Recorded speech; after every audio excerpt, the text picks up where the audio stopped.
few weeks ago, I did a video on traveling during the coronavirus outbreak. At the time, the outbreak was mostly limited to parts of Asia, so my advice tended to lean toward canceling trips to Asia, but still traveling everywhere else.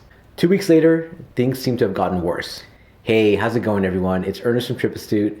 In this video, I'm going to be revisiting the coronavirus situation and discussing how you might alter your travels and prepare yourself for what may be ahead.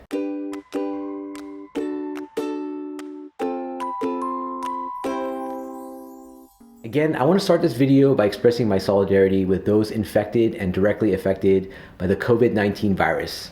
I can only imagine how scary and frustrating it must be, and I empathize with those living in areas experiencing an outbreak. The coronavirus situation seems to be constantly evolving.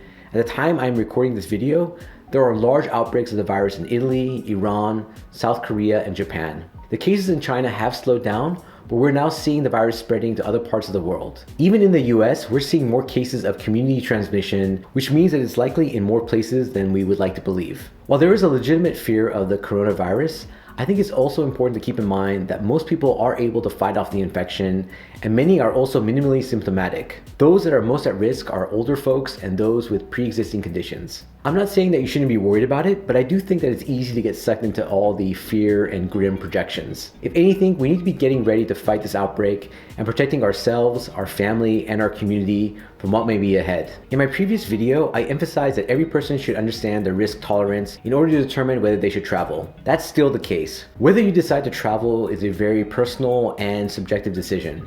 Based on what we've seen in the past few weeks, I personally have more reservations about traveling, particularly overseas. While the risk of contracting the virus during air travel is still low, I'm primarily concerned about being stranded somewhere far from home if the outbreak continues to grow. There are obviously a lot of factors to consider when deciding to change or cancel your travel plans. For those of you with travel itineraries where canceling a hotel stay or flight may result in significant financial loss, I recommend postponing your trip rather than canceling. For example, many hotels will charge you a fee if you cancel your reservation after the official cancel date. However, you can often postpone your reservation for little or no fee, and sometimes even cancel later since the reservation cancel date has moved. The same goes with airfare. You can often change your flight for a fee, but it's better than just canceling your flight outright. For some airlines like Southwest, they won't charge you a fee. Other airlines like American, Alaska, Delta, JetBlue, and United Airlines are starting to change their policies in reaction to passenger concerns over travel. Also, if you do need to or want to travel, then you may want to consider driving instead. I know that may not be possible for some, but I think it's a better way to go to reduce your exposure to large crowds, particularly at the airport. It also allows you to still travel in the event that air travel is limited due to control measures. For example, we were supposed to be on vacation in Maui right now. However, since we are expecting a baby this summer, we decided to postpone our trip. I was less concerned about contracting the virus. My primary concern was being stuck in Hawaii if there was a large outbreak or if air travel were to stop. In most places in the US, we could still rent a car and get home, but being on an island means that we would have to wait. Being stuck in Hawaii probably wouldn't be the worst thing, but since Fiona is pregnant, that changed our risk equation. If it was just the two of us, then I think we would have taken the trip. Honestly, we were also concerned about the financial impact that we would incur for canceling our trip. Luckily, postponing our trip didn't cost us much money. If we had canceled our hotel reservation, we would have owed about 2 nights worth as a penalty. Instead, we rescheduled our trip to October at no cost. We did cancel our flights, but since we used points, we were refunded the point balances and charged about $25 per person for the change. That seemed more than reasonable since we were so close to the departure date. I say all this not to freak people out. I honestly thought things would be trending toward more control and containment, especially since that was the outcome for previous outbreaks like SARS and MERS. But this time seems to be different. While we can all worry about things, I think it's just more productive for us to figure out ways to do our part to help stop the spread. We will all get through this difficult and scary time. The best thing that we can do is get prepared. In addition to reevaluating your travel plans, here are some steps that I recommend that you can take based on what we've learned from others in the center of the outbreak. Number 1, wash your hands often and properly. I have to admit that I didn't know until recently that there is a proper way to wash your hands. I was one of those people who would wipe my hands with soap for a few seconds, then rinse. However, according to the CDC, you're supposed to use the following process. Wet your hands with clean and running water. It doesn't have to be hot water either. Lather and scrub your hands with soap for 20 seconds. This was completely new to me. 20 seconds is a long time, especially if you're just used to washing your hands for a few seconds. If you need a reference, humming the happy birthday song twice should get you to about 20 seconds. You'll want to scrub your hands and get between your fingers and under your nails. Also, you don't have to use antibacterial soap.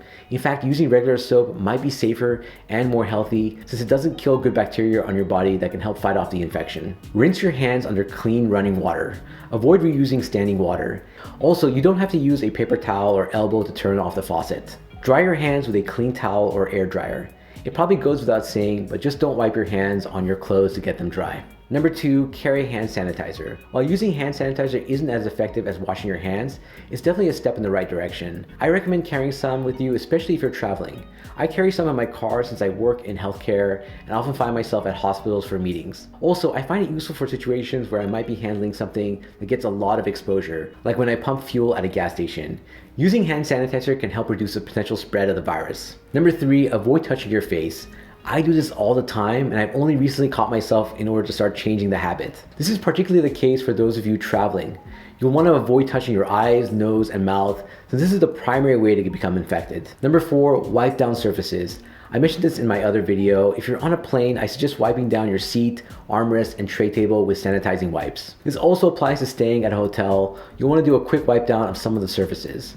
I've also heard the recommendation to avoid the top comforter since it's usually not washed between every stay. In addition, people tend to put objects on top of the bed like their suitcase, so it might be wise to pack some warmer PJs and remove the comforter. A few people also commented in the last video with additional tips like wiping down things that we touch every day like our phones, computer keyboards, and doorknobs.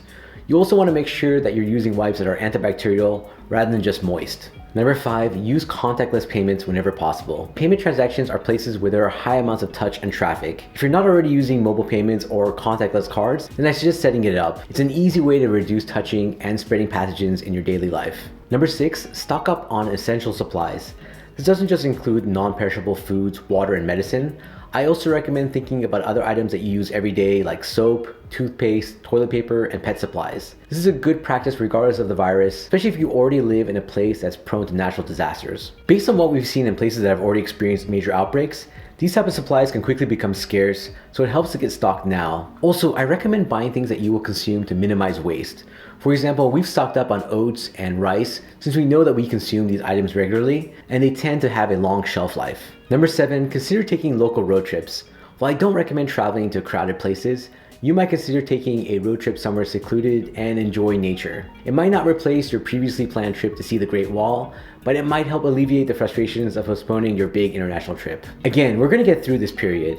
Rather than worrying or being consumed by fear, we need to all get prepared and do our part to minimize the spread while our scientists determine the best way to deal with the virus. The faster we can contain the virus, the sooner we can get back to traveling and experiencing new sights and cultures without worries. I truly believe that this is one of those events that we will always remember, so let's not dwell on how the virus is ruining our lives and travels. Let's focus on getting through this situation as strongly as possible. I feel like I should cue the scene from Braveheart, but you know what I mean. We're all in this together. What are you doing to prepare? Do you have any other tips to share? Please let us know in the comment section below. We hope you enjoyed this video and found it useful. If so, please give us a thumbs up and consider sharing the video with others.